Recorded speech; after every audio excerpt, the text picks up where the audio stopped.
अभी दादा बीच में एक दिन अभी वहाँ हरियाणा साइड में जाना हुआ था। अच्छा, हरियाणा की एक चीज आप लोग बड़ा जानते होंगे, बहुत ही मशहूर है कि वहाँ चौपालों पर बैठ के सब लोग बड़े बुजुर्ग और वो सब बैठते हैं, खूब हुक्का और वो चलता है। तो हमारे एक मित्र हैं वहाँ के हरियाणा के, उस साइड में जाना हुआ। अच्छा, हरियाणा के जो जरा से भी उम्र में बुजुर्ग जैसे बाबा दादा बैठे हुए हैं, ऐसी उम्र का हो कोई हो, वो सब सबसे ताऊ ही बोलते हैं। जो है ये कौन है, फलाने ताऊ हैं, ये ढिमाके ताऊ हैं, ये फलाने ताऊ हैं। तो ऐसे ही मैं मित्र के यहाँ गया हुआ तो बहुत सारे ताऊ चौपाल पे जमा हो रहे थे, हुक्का भी रखा हुआ था, खूब गुड़गुड़ा रहे थे। और इन ताऊओं की एक खास बात होती है कि ये बात का सीधा जवाब देते ही नहीं है। एक ताऊ थे वहां पे, तो उनसे पूछा, बोले ताऊ कहाँ होके आ रहे हो? बोले थारे घर से आ रहे सर। अब बताइए कौन जवाब देने की बात है? ताऊ दुकान पे पहुंचा बाल कटवाने के लिए। अब बाल काटने वाले की गलती इतने थी कि उसने ये पूछ दिया, ताऊ बाल कटवाने से? बोला थे बड़े कर सके से।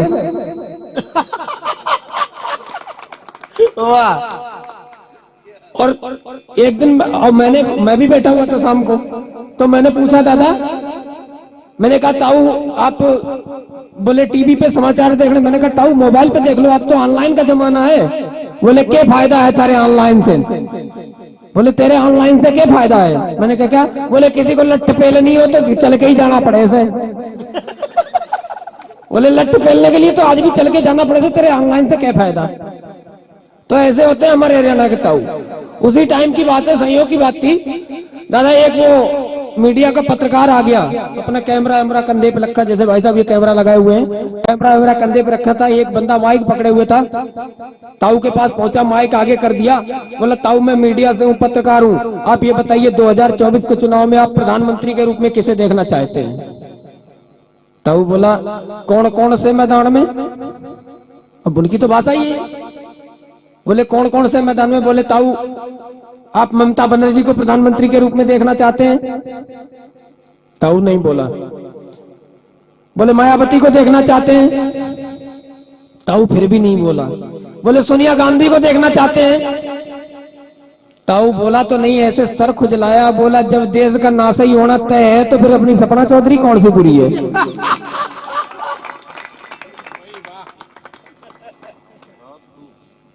अच्छा, एक चीज और अभी और भी है दादा कि हमारी कविता तो वैसे कम ही होती है, हम तो वैसी बातचीत वाला ही होते हैं, हम गा तो पाते नहीं है, मैं तो बताया। लेकिन अच्छा एक चीज आपको पहले से ही एक चीज बता दूं कि अभी मैं एक दो लाइनें और सुनाऊंगा आपको, नेताओं पर भी बात करूंगा, लेकिन इससे पहले मैं बता दूं कि मेरी कविता में किसी भी कवि सम्मेलन में जिसने जिसने भी ताली नहीं बजाई, भाई साहब अगली बार उसका कमालगंज में जन्म होता है, जिंदगी भर तालियां ठोकनी पड़ती हैं दरवाजे दरवाजे जाके। ये बात याद कर लेना, अपने स्मृति में डाल लेना। दोबारा फिर मैं बार बार बताऊंगा नहीं, क्योंकि ब्राह्मण के घर में पैदा हुआ भाई साहब, श्राप देना मेरा फर्ज है पहले से ही।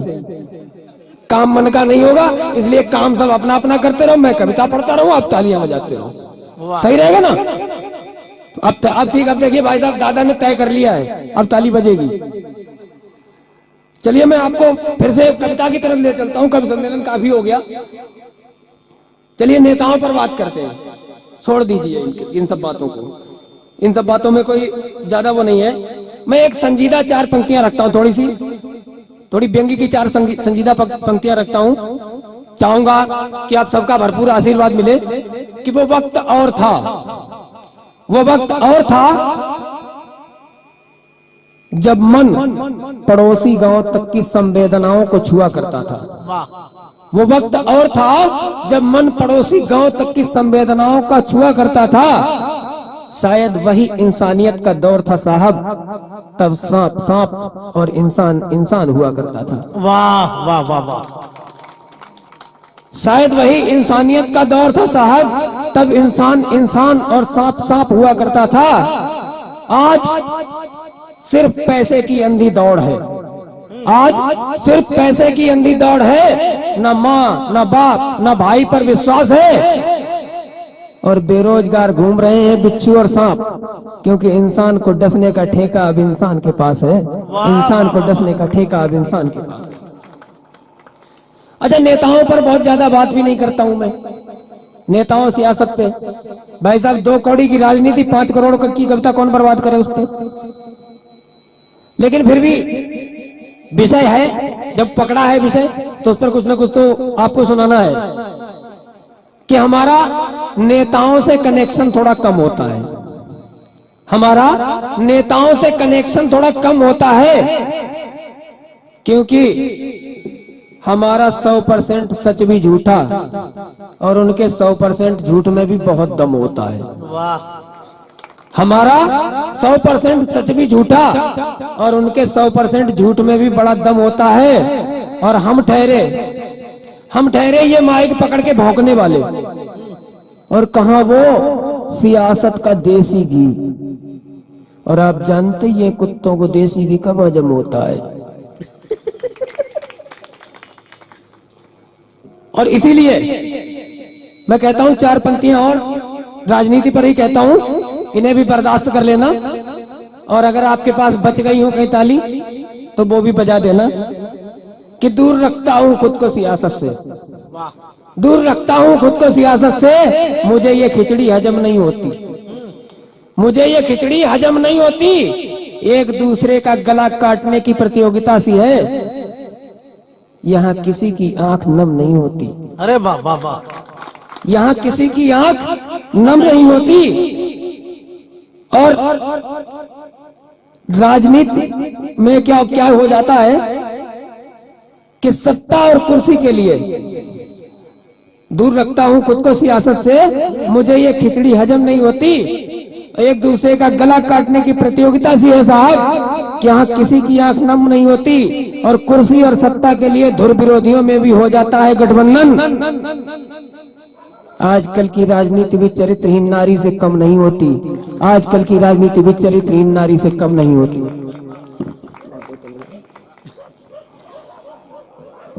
और अभी एक दिन बात ऐसे ही हो गई, मेरी एक कांग्रेसी से बात हो गई। दादा कांग्रेसी इस टाइम पर बेरोजगार जैसे घूम रहे हैं, अपनी जमीन तलाशते घूम रहे हैं। फिलहाल मैं उत्तर प्रदेश की तो अपने शाहजहानपुर की तो यही कंडीशन है। तो मेरी एक कांग्रेसी से बात हुई, मैंने कहा यार एक राष्ट्रीय समस्या इस समय उभर के सामने आ रही है। मैंने बोले वो क्या है? हमने कहा वो तुम्हारे कांग्रेस से ही निकली है। मैंने कहा कैसे? बोला कौन सी? मैंने कहा राहुल गांधी जी की शादी काहे नहीं हो रही, ये राष्ट्रीय समस्या है आज के समय में। भाई साहब 56 साल के हो गए, खुद को युवा कहते हैं, अभी तक शादी तक नहीं हुई है, काहे के युवा रह गए? तो बोले भाई साहब उसके पीछे कुछ कारण रहा होगा। मैंने कहा क्या कारण रहा है? मैंने कहा आखिरकार बताओ तो सही कब होगी शादी? तो 2 पंक्तियों में उसने बताया और 2 पंक्तियों में मैंने जवाब दिया। 4 पंक्तियां आपके सामने रखता हूं। उसने बताया कि बारात भी निकलेगी धूमधाम से, बारात भी निकलेगी धूमधाम से और बैंड बाजा भी बजेगा। बारात भी निकलेगी धूमधाम से और बैंड बाजा भी बजेगा। और उन्होंने कसम खाई है कि प्रधानमंत्री बनने के बाद ही सर पे सेहरा सजेगा। उन्होंने कसम खाई है कि प्रधानमंत्री के बनने के बाद ही सेहरा सजेगा। तो मैंने कहा भाई साहब ये बात तो होठों से अखरोट तोड़ने से कम नजर नहीं आती, ये बात तो होठों से अखरोट तोड़ने से कम नजर नहीं आती, क्योंकि लगता है ना बाबा जी आएंगे ना घंटा बजेगा। और भी राजनीति में थोड़े बहुत परिवर्तन होते रहते हैं, लेकिन उन परिवर्तनों पर मैं किसी को इंगित ना करते हुए 4 पंक्तियां आपके सामने रखता हूं। स्वागत कि राजनीति में क्या क्या होता है। उसके बाद में फिर वही अपने पत्नी वाले विषय की 2-4 लाइनों की जो कुछ बात करूंगा। उसके बाद में अपना स्थान ले लूंगा कि सियासत की गड्डी के पत्तों को, ताश की गड्डी सभी ने देखी है भाई साहब, सियासत को भी आप एक गड्डी मान लीजिए कि सियासत की गड्डी के पत्तों को करीने से काटना, फेंटना और बांटना होता है। सियासत की गड्डी के पत्तों को करीने से फेंटना, काटना और बांटना होता है। और ये राजनीति है साहब, खुद के कलफ लगे कुर्ते को भी कभी कभी बीच से काटना होता है। खुद के कलफ लगे कुर्ते को भी कभी कभी बीच से काटना होता है। और ये सियासत का गलियारा है साहब, यहाँ कुछ भी कायम नहीं है। ये सियासत का गलियारा है साहब, यहाँ कुछ भी कायम नहीं है। यहाँ खुद थूकना होता है और खुद चाटना भी होता है। और बात पत्नी की चल रही थी। तो एक दिन दादा की बात में कर रहा हूं, मैं धनाक्षरी छंद की एक 4 पंक्तियां रखता हूं आपके सामने कि हमने एक दिन पत्नी हमारी हमसे बोली आप दुनिया भर में नेताओं पर कहते रहते हो, हमारी बुराई करते रहते हो, मेरे पर फेवर में, मेरे सम्मान में कभी कोई 4 लाइनें भी तुमने लिखी? तो भाई साहब मैंने 4 पंक्तियां लिखी और वो पंक्तियां जब पत्नी के कानों तक या साहित्य साधना मंच के माध्यम से पहुंची, मैंने एक मंच पे बोल दी थी। तो फिर उसके बाद 3 दिन तक ढाबे पे खाना खाना पड़ा था। उसकी बात कोई खास बात नहीं है, बाकी सब ठीक है। और आज फिर पढ़ रहा हूँ, पता नहीं अब की बार कितने दिन खाना पड़ेगा। लेकिन ये हास्य कवियों का बलबूता है भाई साहब, कुटने का डर न कह कभी कविता कहते हैं। वाह कि गज जैसी काया हुई, मेरी पत्नी थोड़ी भारी भरकम है, कि गज जैसी काया हुई, गज जैसी काया हुई, जाने कैसी माया हुई, मुझको तो पूरा शैलखंड लगती हो तुम। गज जैसी काया हुई, जाने कैसी माया हुई, मुझको तो पूरा शैलखंड लगती हो तुम। और जब जब सताती हो तो हाड़ से कपाती हो, तो मांग पूछ वाली वही ठंड लगती हो तुम। वाह कि जब जब सताती हो तो हाड़ से कपाती हो, तो मांग पूछ वाली वही ठंड लगती हो तुम। और क्रोध में भरी हो जब रोष में जरी हो तब, गर्मी जेठ मास की प्रचंड लगती हो तुम। और सच कहूँ प्राण प्रिय, पाप कुछ मैंने किए, दिया जो विधाता ने वो दंड लगती हो तुम। वाह वाह वाह वाह। सच कहूँ प्राण प्रिय, पाप कुछ मैंने किए, दिया जो विधाता ने वो दंड लगती हो तुम। वाह।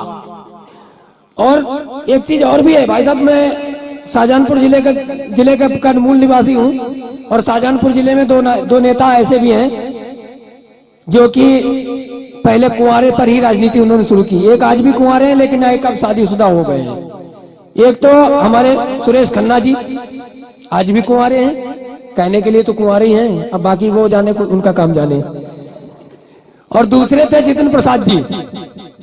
जितिन प्रसाद जी ने शादी कर ली, अब शादीशुदा है, पहले कुंवार राजनीति की करनी शुरू की थी तो कुंवारे ही थे। तो मैंने उसी परिप्रेक्ष्य लेके 4 पंक्तियां लिखी हैं कि कुंवारे होने का कितना फायदा होता है और शादी होने का साइड इफेक्ट कितनी जल्दी हो जाता है। कि नारी से जो दूर रहे घने मशहूर रहे, आंकड़े सफलता के देखिए जरा जनाब। बिना नारी के रहने का फायदा क्या है? अभी हमारे विवेक भैया बैठे हुए हैं, बुकिंग हो गई है, पता नहीं किस दिन ये बलिवेदी पर चढ़ जाएंगे। हमारी सारी शुभकामनाएं इनके साथ है, क्योंकि हम चढ़ चुके हैं।